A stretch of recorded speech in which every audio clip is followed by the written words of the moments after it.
Hi, and welcome to the Memory Palace tutorial. In this video, I will be setting you on the right path to construct your very own memory palace. To do this, all we need is a location you know well, such as your house or a previous house. There are many different types of memory palaces, but a home or a house is a good place to start. We'll actually be remembering something in this video too. By the end of this video, you should be able to recall the animals of the Chinese New Year calendar. There are 12 in total, and I will show you how easy this technique is, and soon you'll be able to impress your family and friends with your astounding memory. So let's start with the front of your house. I want you to close your eyes and imagine something that sticks out from the house. Are there bins or a garage? If so, let's place the very first image next to one of those. Okay, so our first image is a dog. Now we have to do more than put the dog next to our first stop.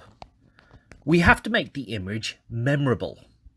So let's imagine our dog doing his business, and someone else skidding in that business and hitting the bins or the garage or whatever your first stop is. Now this leads to our first tip.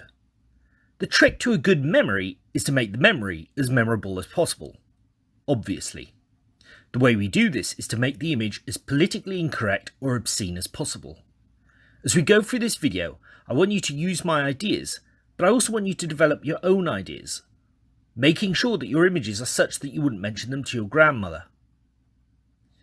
Okay, so now we have the first image, let's go to the front door and imagine our second image, a pig cooking bacon on a grill outside the front door.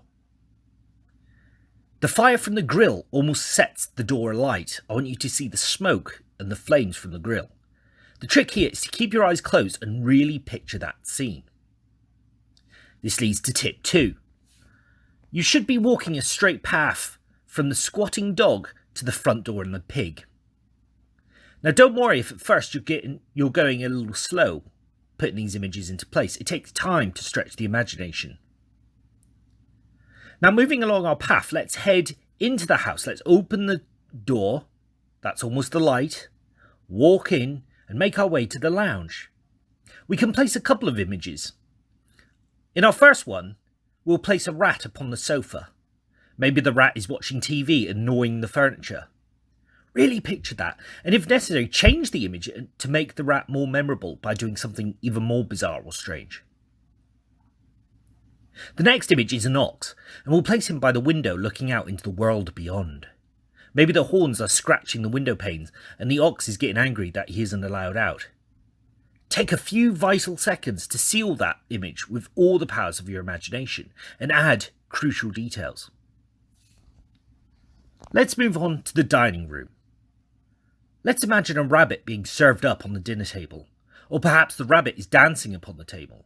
Whatever the scenario, engage your imagination to create something weird. The mind remembers strange things better than it does normal things.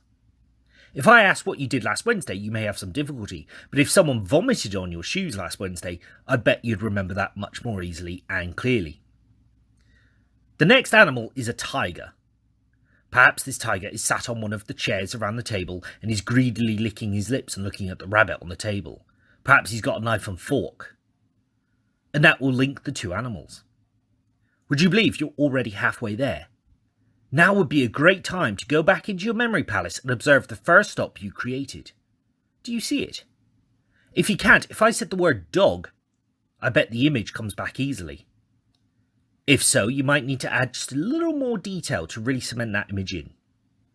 Go through the first few animals we've done, and if necessary, rewind the video to make sure you have them. Let's continue to build your memory palace. The next room will be the kitchen. Imagine a microwave or the oven or even the kitchen sides, because these are going to be the points at which you put your animals. So the next animal is a fire-breathing beast, a dragon. And if I introduce the next animal, which is a serpent, perhaps you could imagine the dragon roasting a large snake at the oven. Maybe the angry snake has his tail wrapped around the dragon. In one go, you've just combined two animals, and this will make your job that much easier. But it's key you don't rush this process and commit all of your imaginative skills to fully bring the animals to life. Okay, so maybe while the dragon and snake are doing battle, a horse is drinking from the sink. Perhaps the horse does his business on the kitchen floor. These scenes are insane, crazy, but not nearly as crazy as you're probably going to need. It's down to you to make the images your own and tailor each picture to your own needs.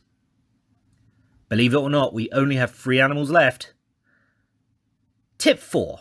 When it comes to remembering, you're going to need to walk exactly the same route in exactly the same way every time. From the dog to the pig to the rat, you're going to need to walk that route the exact same way every time.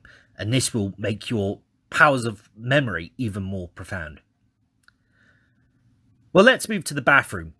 Let's imagine in the shower, a sheep is washing himself. Perhaps the sheep is also having a shave. On the toilet sits a monkey doing a crossword and eating a banana. But we need to try and link these 2 separate images somehow. So maybe the monkey is passing the sheep a bar of soap. Make this scene as inappropriate as you like and can. Our last animal then might be found in the bedroom where it's combing his hair. Our last animal is a rooster. So just imagine the rooster using a plastic comb to comb his hair, as we'll call it. But really, the last image you can play around with yourself. You just need to make it as strange as you can. And that is how you build a memory palace. You use a well-known location, like a house, like we did. Then you pick spaces within that location, which we did. We used a bedroom, a kitchen, a lounge. Then you pick objects within those spaces, just like we did with the sofa, the television, the oven, the table. And then you put the things to be remembered by or on or interacting with the objects. So use these tips and let me know how you get on. I will be posting how to change numbers into images soon, and with that knowledge you'll be able to effortlessly remember phone numbers and dates and all sorts of things. Till then, keep building your memory palace and visit it at least once a day for the first few days, adding details where needed. Then I want you to think of other places that you could use as a memory palace. Maybe it's a level of a favourite game, or your school or college or university. Just about anywhere will do, just as long as it's reasonably big and spacious and brightly lit in your mind. Until then, thanks for watching, and don't forget to like and subscribe.